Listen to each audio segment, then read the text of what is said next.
Stopping Tiruppur next stopping Mahabalipuram தான். இதுதான் கோயில் நுழைவு வாயில்.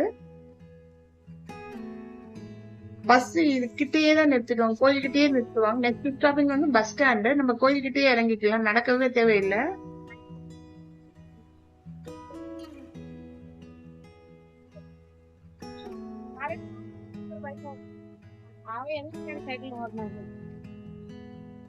கோயிலோட குளம் பாருங்க எவ்வளவு பிரம்மாண்டமா இருக்கு. எல்லாரும் இங்க கோயில் குளத்துல போய் கால் கழுவிட்டு போய் பிள்ளையார வணங்கிட்டு அப்புறமா முருகப்பெருமான பார்க்க உள்ள போறாங்க.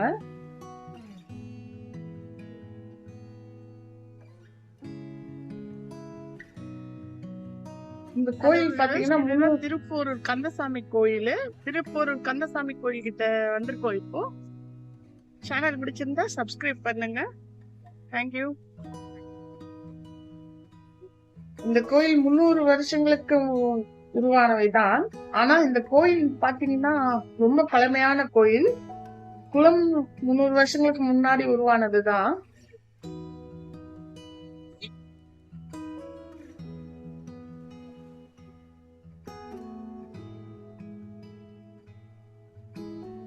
இதுதான் உள்ள நுழைவு வாயில் கோயிலோட.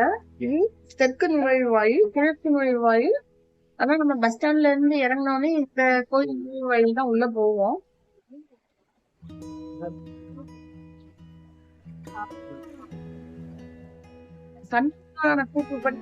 முருகப்பெருமான் வந்து 3 இடங்கள் அசுரர்கள் எடுத்து போயிட்டார். அதை வந்து திருச்செந்தூர், திருப்பரங்குன்றம், திருப்பூர். திருச்செந்தூர்ல பாத்தீங்கன்னா கடல் மார்க்கமாகவும், மார்க்கமாகவும், ஆகாய மார்க்கமாகவும் போரிட்டதாக வரலாறு இருக்குது.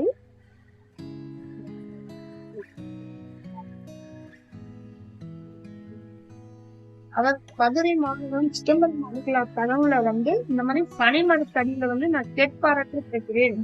அவர் மதுரையில் இருக்கும்போது அவர் கனவுல வந்திருக்கார் முருகப்பெருமான். இந்த கோயில் அமைக்குமாறு அவருக்கு கூறியுள்ளார். அவர் வந்து கோயில் அமைத்துள்ளார்.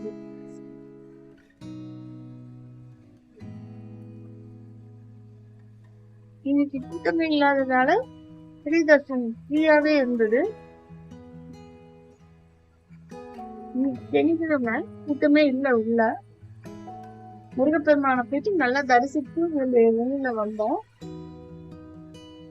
இந்த முருகப்பெருமான் வந்து தானாகவே உருவானவர் தான், யாரும் சிற்பிகள் வடித்தவர் அல்ல. இங்க மூணுக்கு பாத்தீங்கன்னா அபிஷேகம் கிடையாது, உற்சவருக்கு தான் அபிஷேகம் பண்ணுவாங்க. அர்ச்சனைகளும் அங்கதான் நடக்கிறது. இதுதான் உள்ள போறதுக்கான வழி முருகப்பெருமான பார்க்க.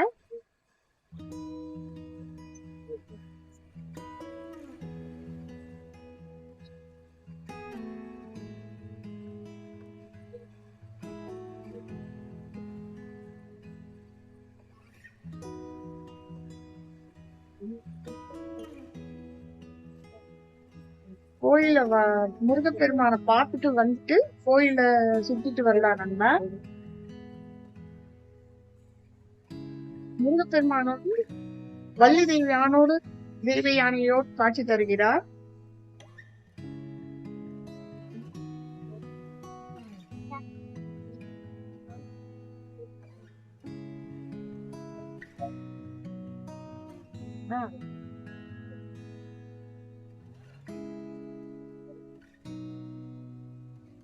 இந்த கோயில்ல பாத்தீங்கன்னா 24 தூண்களோடு கூடிய ஒரு பெரிய மண்டபம் இருக்கிறது. ஒவ்வொரு தூணிலும் ஒரு கையில் கேடயமும் ஒரு கையில் வாளும் உடைய நவ வீரர் முதலியோரோட உருவங்களோடு நாக சிலை பாத்தீங்கன்னா இருக்காங்க. அது ஸ்ட்ரெயிட்டா வந்தோம்னா பிள்ளையார் சிலை, பக்கத்திலேயே சனீஸ்வரருக்கும் சன்னதி உண்டு.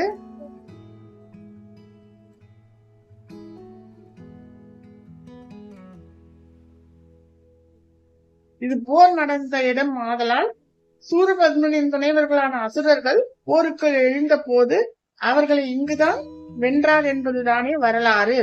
ஆகையால் சமரபுரி முருகன் சன்னதியில் இவ்வீரர்களை எல்லாம் உருவாக்கி நிறுத்தி இருக்கின்றனர். இது பிள்ளையாரோட சன்னதி.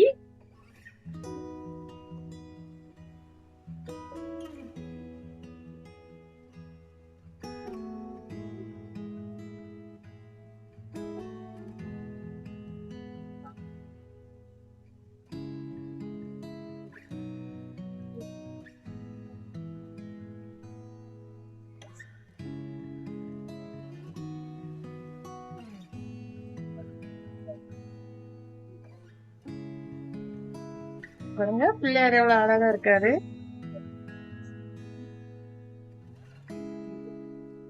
நாக கன்னிகள் சப்த வீரர்கள் சன்னதியும் இங்கே உண்டு.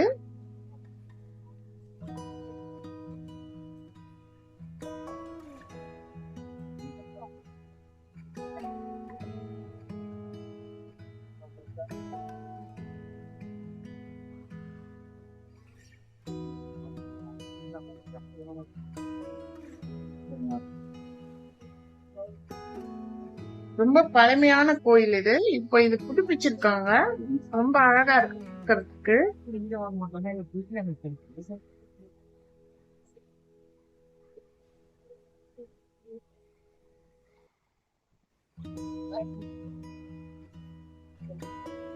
இங்க சென்னையில இருந்தீங்க ஈஸியாவே ஒரு 2 மணி நேரத்திலேயே வந்து பாத்துட்டு போலாம்.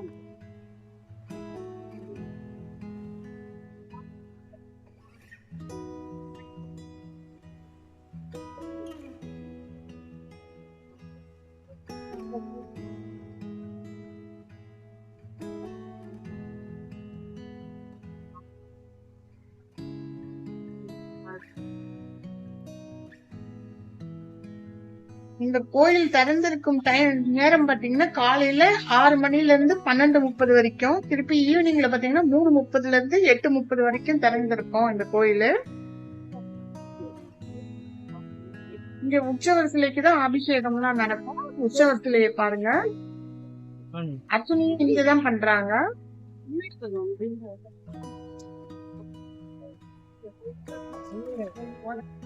எதிர்க்கவே சிவன் சன்னதியும் உண்டு.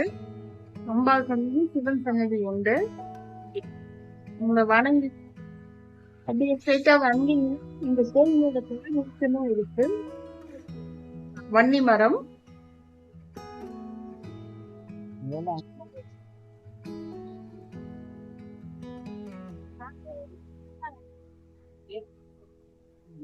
வன்னி மரத்துல வணங்கினால் வந்து செய்த பாவங்கள் எல்லாம் போகும் என்பது நம்பிக்கை. நாமும் வணங்கி விட்டு முருகப்பெருமானை வணங்குவோம். வன்னி மரம் கோயிலோட ராஜகோபுரம் அது. இங்க இருந்து பார்த்தா ரொம்ப அழகாக இருக்குது.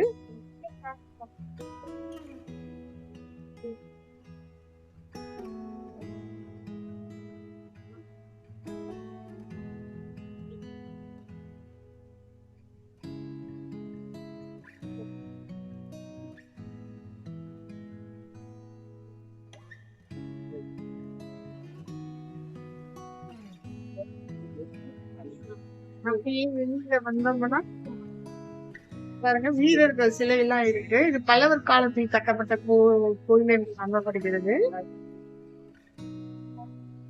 வீரர்கள் சிலை எல்லாம் எடுத்து பாருங்க தூண்ல. போலீஸ் சேடம் அதனால இங்க இருக்கு.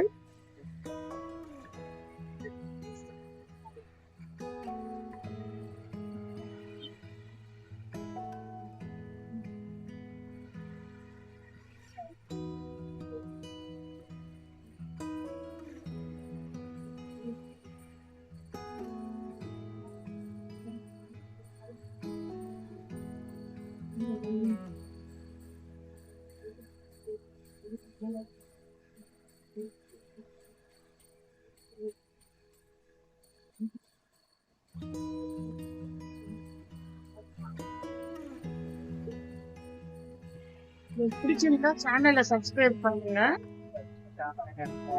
லைக் பண்ணுங்க, கமெண்ட்ஸ் பண்ணுங்க. முருகப்பெருமான ஒரு தடவை நல்லா பார்த்துட்டு நம்ம வெளியில வரலாம்.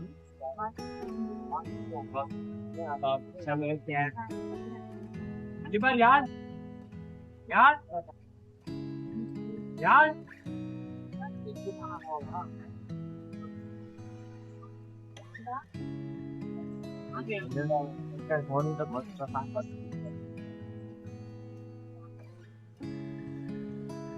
இந்த கோயில் கட்டிஸ்தம்பம் இருக்கு. இது கோயிலோட கிழக்கு பக்கமாக இருக்கிறது. இதுதான் கிழக்கு வாசல்.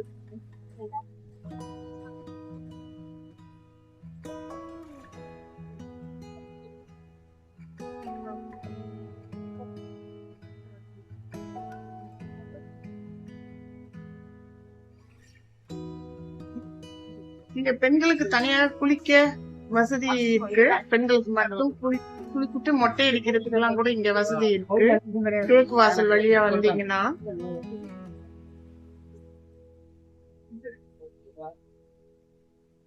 தூண்கள் எல்லாம் பாத்தீங்கன்னா முருகப்பெருமானோட சிற்பம் எல்லாம் அழகா இருக்கு.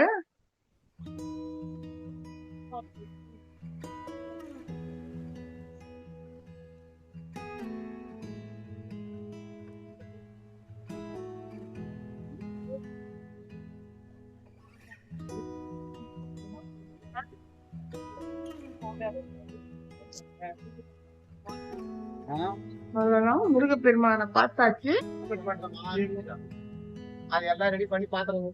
கோயில் ரொம்ப நல்லா இருந்தது, மனசு அமைதியா இருந்தது. முடிஞ்சா நீங்களும் ஒரு தடவை வந்து பாருங்க.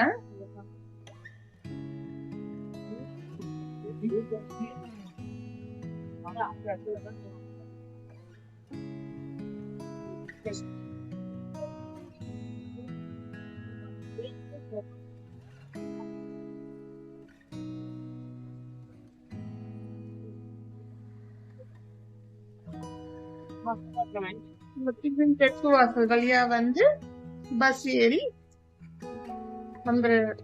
வந்துட்டோம். இதுதான் தெற்கு வாசல்.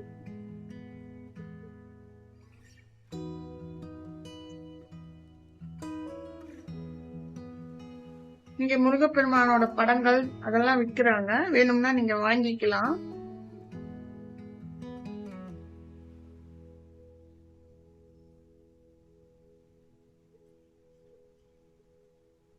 இப்ப குளத்துக்குள்ள போயிட்டு மீனுக்கெல்லாம் கொஞ்சம் பொறி போட்டுட்டு அப்புறமா பஸ் ஏறி கிளம்பிட்டோம். கோயம்பேடு போற பஸ்ஸே வந்தது.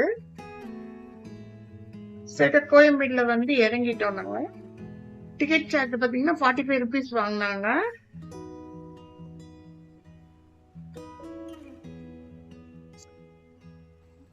டிராவலிங் டைம் வந்து பாத்தீங்கன்னா 2.5 hours ஆகுது. சாட்டர்டேனால ரொம்ப டிராபிக்கா இருந்தது.